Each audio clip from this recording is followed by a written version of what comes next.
Section 1. Sino ang maaaring mag-apila? Ang sinumang partido ay maaaring mag-apila mula sa isang hatol o pinal na utos, maliban kung ang akusado ay malalagay sa alanganin ng makalawang paglilitis sa iisang kasalanan, double jeopardy. Section 2. Saan mag-aapila? Ang apila ay maaaring dalhin sa mga sumusunod. A. Sa traditional court, sa regional trial court, sa mga kasong pinagdesisyonan ng Metropolitan Trial Court, Municipal Trial Court in cities, Municipal Trial Court o Municipal Circuit Trial Court. B. Sa Court of Appeals o sa Korte Suprema sa mga angkop na kasong itinadhana ng batas, sa mga kasong pinagdesisyonan ng Regional Trial Court. At C. Sa Korte Suprema sa mga kasong pinagdesisyonan ng Court of Appeals. Paano isinasagawa ang apila? A. Ang apila sa Regional Trial Court o sa Court of Appeals sa mga kasong pinagdesisyonan ng Regional Trial Court sa pagganap ng original nitong original jurisdiction, ay isasagawa sa pamamagitan ng paghahain ng abiso ng apila, notice of appeal, sa korte na nagbababa ng hatol o pinal na utos na inaapila, at sa pamamagitan ng pagbibigay ng kopya nito sa kabilang partido. B. Ang apila sa Court of Appeals sa mga kasong pinagdesisyonan ng Regional Trial Court sa pagganap ng jurisdiksyong pang-apila nito, appellate jurisdiction, ay isasagawa sa pamamagitan ng petisyon para sa pagre-repaso, petition for review, sa ilalim ng Rule 42. C. Ang apila sa Korte Suprema sa mga kasong kung saan ang parusang ipinataw ng Regional Trial Court ay kamatayan, death, o reclusion perpetua, o habang buhay na pagkabilanggo, life imprisonment, o kung saan may mas mababang parusa na ipinataw ngunit para sa mga opinsang ginawa sa parehong pagkakataon o nagmula sa parehong pangyayari na naging dahilan ng mas mabigat na opinsa, kung saan ipinataw ang parusang kamatayan, reclusion perpetua o life imprisonment, ay isasagawa sa pamamagitan ng pag-aain ng abiso ng apila alinsunod sa talata A ng seksyon ito. Hindi na kailangan ng abiso ng apila sa mga kaso kung saan ang parusang kamatayan ay pinataw ng Regional Trial Court. Ito ay otomatikong rirepasuhin ng Korte Suprema gaya ng itinadhana sa seksyon 10 ng tuntuning ito. E. Maliban sa itinadhana sa huling talata ng seksyon 13, Rule 124, ang lahat ng iba pang apila sa Korte Suprema ay isasagawa sa pamamagitan ng petisyon para sa pagre-repaso sa pamamagitan ng certiorari, petition for review on certiorari, sa ilalim ng Rule 45. Section 4. Paglalathala ng abiso ng apila. Kung ang personal na pagbibigay, personal service, ng kopya ng abiso ng apila ay hindi magawa sa kabilang partido, adverse party, o sa kanyang abogado, ang pagbibigay service ay maaaring gawin sa pamamagitan ng rehistradong kuryo, registered mail, o sa pamamagitan ng kahaliling pagbibigay, substituted service, alinsunod sa mga section 7 at 8 ng Rule 13. Section 5. Pagpapaubaya ng abiso, waiver of notice. Maaaring ipaubaya o isuko, waive, ng appeal ang partidong sinampahan ng apila ang kanyang karapatan sa abiso na may isinagawang apila. Ang hukumang dinudulugan ng apila, appellate court, ay maaaring sa sariling pagpapasya nito dinggin ang isang apila sa kabila ng pagkabigong magbigay ng nasabing abiso kung ito ay hinihingi para sa kapakanan ng hustisya. Section 6. Kailan isasagawa ang apila? Ang apila ay dapat isagawa sa loob ng 15 araw mula sa pagbasa, promulgation ng hatol, o mula sa abiso ng pinal na utos na inaapila. Ang panahong ito para makumpleto ang apila ay masususpindi mula sa oras na isampa ang mosyon para sa bagong paglilitis o rekonsiderasyon hanggang ang abiso ng utos na nagbabasura sa mosyon ay maibigay sa akusado o sa kanyang abogado, at sa pagkakataong ito ay magsisimulang tumakbo muli ang natitirang panahon. balance of the period.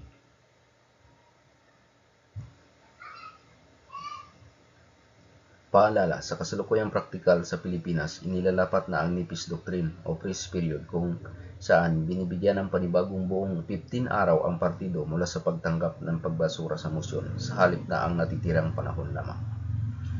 Section 7. Pagsasalin at paghahain ng mga tala ng stenographic reporter kapag may apila. Kapag ang abiso ng apila ay inihain ng akusado, aatasan ng trial court ang stenographic reporter na isalin ang kanyang mga tala ng paglilitis.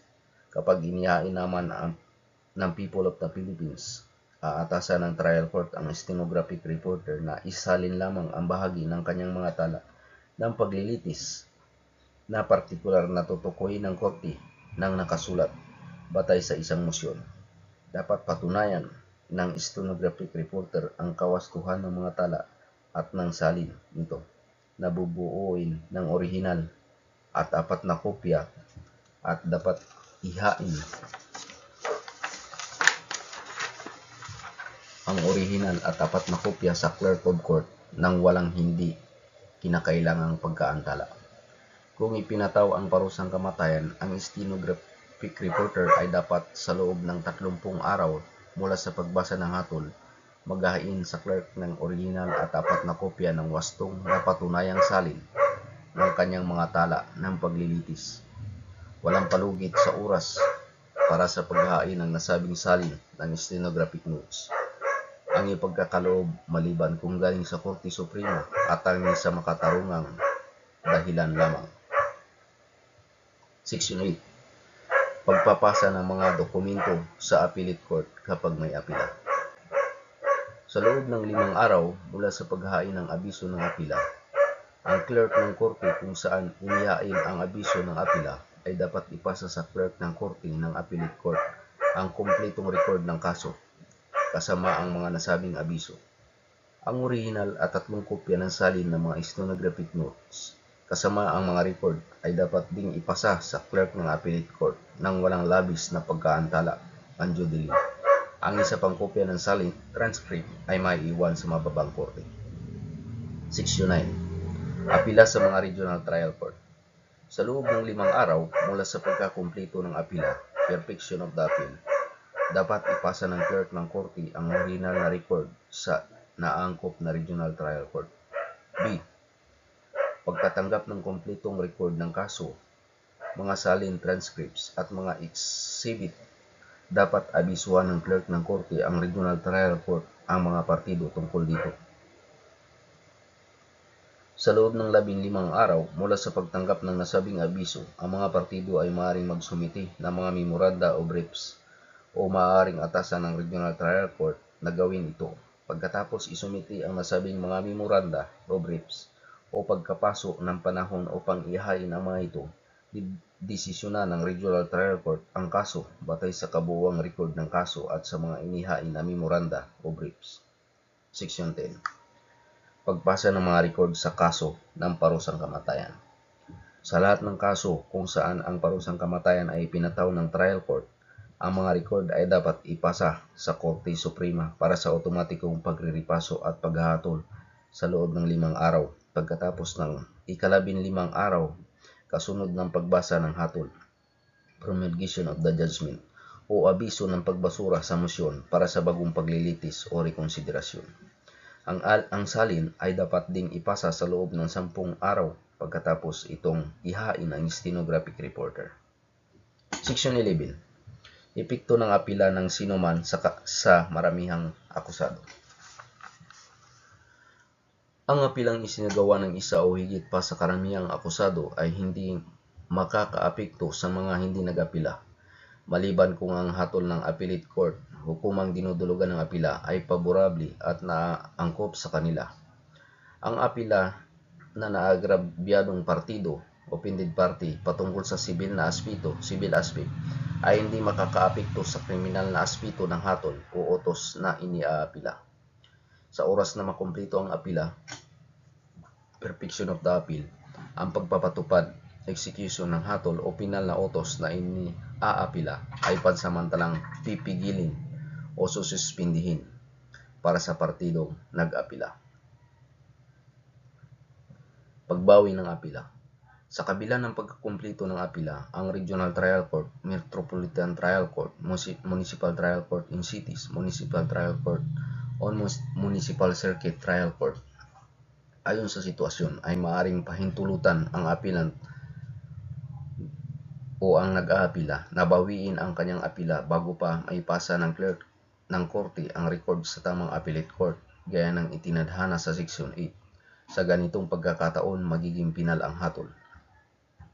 Ang Regional Trial Court ay maaari ring sa sariling pagpapasya nito pahintulutan ang apilant mula sa hatol ng Metropolitan Trial Court, Municipal Trial Court in Cities, Municipal Trial Court o Municipal Circuit Trial Court na bawiin ang kanyang apila sa kondisyon na may mosyong inihain para sa layuning ito bago magbaba ng hatol sa kasong iniaapila. Sa ganitong pagkakataon, ang hatol ng orihinal na korte, Court of Origin, ay magiging pinal at ang kaso ay babalik remanded sa nasabing korte para sa pagpapatupad ng hatol. Section 13. Pagtatalaga ng counsel de officio para sa akusado sa apila.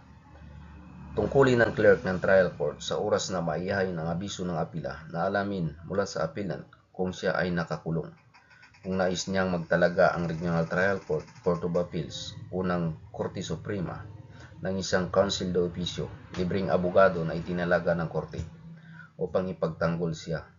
Tungkulin din itong ipasa kasama ng mga record sa pamamagitan ng isang formularyong inihahanda ng clerk ng korte ng appellate court, ang isang sertipiko ng pagpatupad o pagtupad sa tungkulin ito at ang naging tugon ng apilant sa kanyang pagtatanong.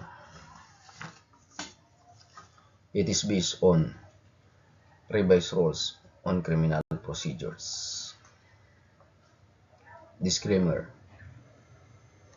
this is for education purpose only.